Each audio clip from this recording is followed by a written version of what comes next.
Bismillahirrahmanirrahim. Assalamualaikum warahmatullahi wabarakatuh. Alhamdulillahirrabbilalamin. Kita pertemuan pada kali ini kita akan melanjutkan materi kita yang sebelumnya mengenai sholat sunnah, yang dimana pada hari ini kita akan membahas selanjutnya tentang sholat sunnah munfarid. Nah, langsung saja kita masuk dalam materinya. Jadi yang pertama ada A, sholat sunnah munfarid. Sholat sunnah munfarid adalah sholat yang dilaksanakan secara individu atau sendiri. Nah, adapun sholat sunnah yang dilaksanakan secara munfarid ini ada terbagi tiga. Yang pertama, sholat rawatib. Yang kedua, sholat tahiyatul masjid. Yang ketiga, sholat istikharah. Yang pertama itu sholat rawatib. Sholat sunnah rawatib adalah sholat yang dilaksanakan menyertai atau mengiringi sholat fardu, baik sebelum maupun sesudahnya. Nah, ditinjau dari segi hukumnya, sholat rawatib ini terbagi menjadi dua macam. Yang pertama ada sholat rawatib muakkadah dan ghairu muakkad. Muakkadah itu yang sangat dianjurkan, sedangkan ghairu muakkad itu cukup dianjurkan. Nah, kemudian ditinjau dari segi pelaksanaannya itu terbagi dua. Yang pertama ada qobliyah, yang kedua ba'diyah. Nah, qobliyah itu dikerjakannya sebelum sholat fardu. Nah, sedangkan ba'diyah itu dikerjakannya sesudah sholat fardu. Nah, lanjutannya itu adapun contoh tata cara melaksanakan sholat rawatib. Di sini contohnya itu mengerjakan rawatib qabliyah zuhur. Nah, yang pertama itu ada berniat, kemudian yang kedua takbiratul ihram, yang ketiga sholat 2 rakaat seperti tata cara sholat pada umumnya. Nah, yang kemudian yang keempat salam, jadi 2 rakaat juga. Nah, adapun niatnya yaitu usolli sunnataz zuhri rakaataini qabliyatan lillahi ta'ala. Nah, sedangkan kalau yang mengerjakan ba'diyah, maka kata qabliyahnya diganti ba'diyah menjadi usolli sunnataz zuhri rakaataini ba'diyah lillahi ta'ala. Nah, begitu. Kemudian yang selanjutnya itu salat tahiyatul masjid. Nah, salat tahiyatul masjid ini adalah salat sunnah yang dilaksanakan untuk menghormati masjid. Pada saat kita hendak masuk masjid, itu disunahkan untuk mendahulukan kaki kanan sambil berdoa, Allahumma gfirli dzunubi waftahli abwaaba rahmatik. Nah, itu bila masuk masjid. Kemudian untuk cara salat tahiyat masjidnya itu yang pertama berniat. Yang pertama niatnya itu usolli sunnata tahiyatul masjid rakaataini lillahi ta'ala. Nah, kemudian takbiratul ihram, doa ibtidah, surah al-fatihah, dan seterusnya. Selanjutnya salat istikharah. Nah, salat istikharah ini adalah salat dengan maksud untuk memohon petunjuk dari Allah Subhanahu wa taala dalam menentukan pilihan terbaik. Nah, di antara dua pilihan atau lebih. Jadi misalkan bingung antara memilih ada dua pilihan misalkan, nah, maka coba laksanakan salat istikharah ini untuk memohon petunjuk dari Allah Subhanahu wa taala. Nah, adapun cara melaksanakan salatnya itu yang pertama itu bangun pada pertengahan malam. Nah, jadi tengah malam, kemudian berwudu, kemudian berniat loh. Habis itu niatnya sholli sunnatal istikharati rakaataini lillahi ta'ala. Nah, pada rakaat pertama kalian membaca surah Al-Fatihah, kemudian surah Al-Kafirun. Kemudian pada rakaat yang kedua setelah membaca surah Al-Fatihah, kemudian membaca surah Al-Ikhlas. Nah, seterusnya sampai salam. Kemudian setelah itu membaca doa istikharah. Doanya ada di buku paket paynya, bisa kalian buka. Nah, memasuki bagian B, sholat sunnah berjamaah atau munfarid. Nah, sholat sunnah juga. Beberapa sholat sunnah berikut ini boleh dilaksanakan secara berjamaah atau secara munfarid. Di antaranya itu ada 5 macam yang kita bahas di sini. Yang pertama ada sholat tarawih, yang kedua sholat witir, yang ketiga sholat duha, yang keempat sholat tahajud, yang kemudian yang kelima sholat tasbih. Masuki sholat yang pertama itu ada sholat tarawih. Nah, sholat tarawih ini pasti kalian sudah kenal. Sholat tarawih ini adalah sholat sunnah yang dilaksanakan pada malam bulan puasa atau bulan Ramadan, biasanya malam. Hukum melaksanakan sholat tarawih ini adalah sunnah muakkad. Nah, adapun jumlah rakaatnya itu berbeda-beda.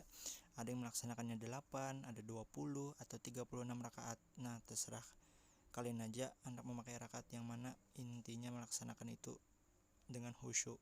Nah, adapun niat melaksanakan sholat tarawih itu niatnya usolli sunnatat tarawih rakaataini ma'muman lillahi ta'ala, apabila kita berimaman.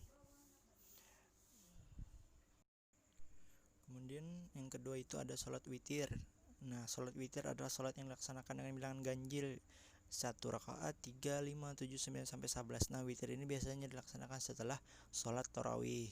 Nah, adapun niatnya itu apabila mengerjakannya 2 rakaat, maka niatnya usolli sunnatal witri rakaatain lillahi ta'ala. Namun apabila jika kalian mengerjakan 1 rakaat saja, maka bacaannya menjadi usolli sunnatan rakaatal witri lillahi ta'ala. Kemudian yang nomor 3 itu ada sholat duha. Sholat sunnah duha adalah sholat sunnah yang dikerjakan pada waktu matahari sudah menaik sekitar 1 tombak.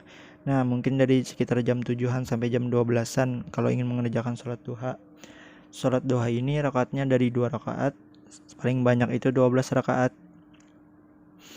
Adapun niatnya itu usolli sunnatat duha rakaatain lillahi ta'ala. Nah, itu niatnya. Selanjutnya yang keempat itu sholat tahajud.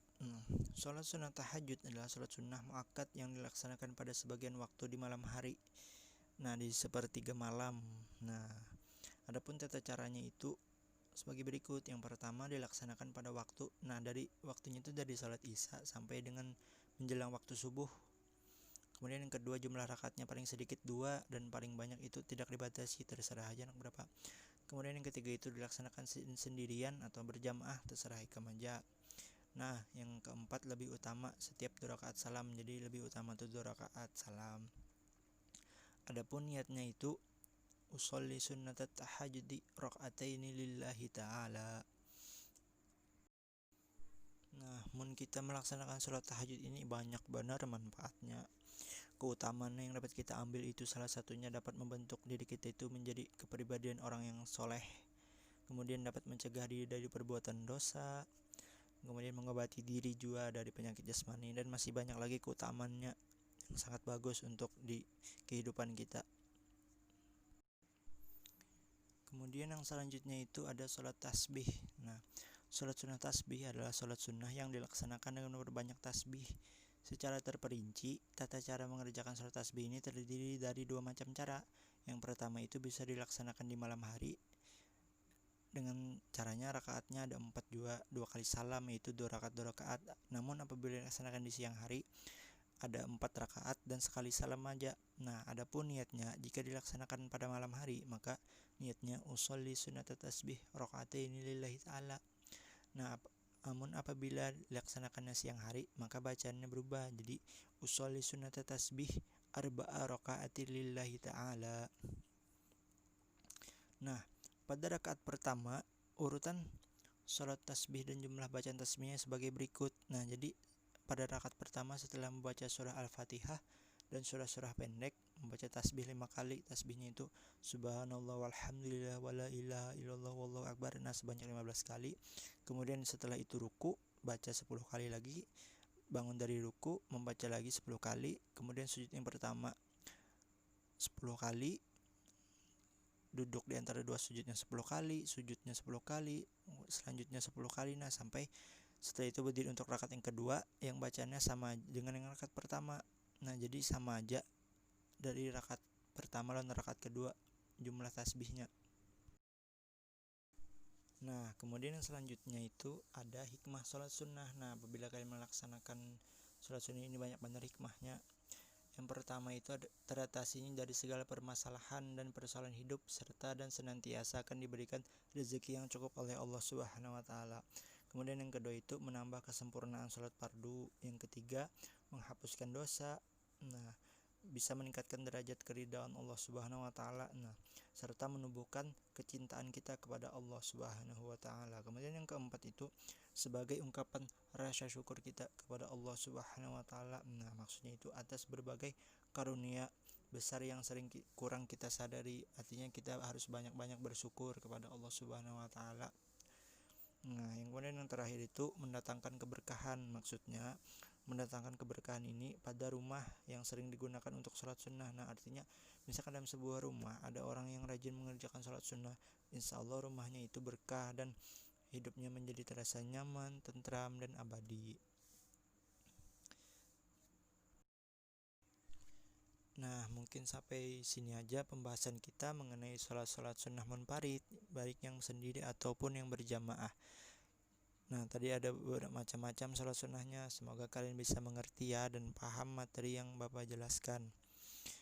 Jika ada yang tidak paham bisa ditanyakan nanti lewat kolom komentar. Jangan malu untuk bertanya. Oke.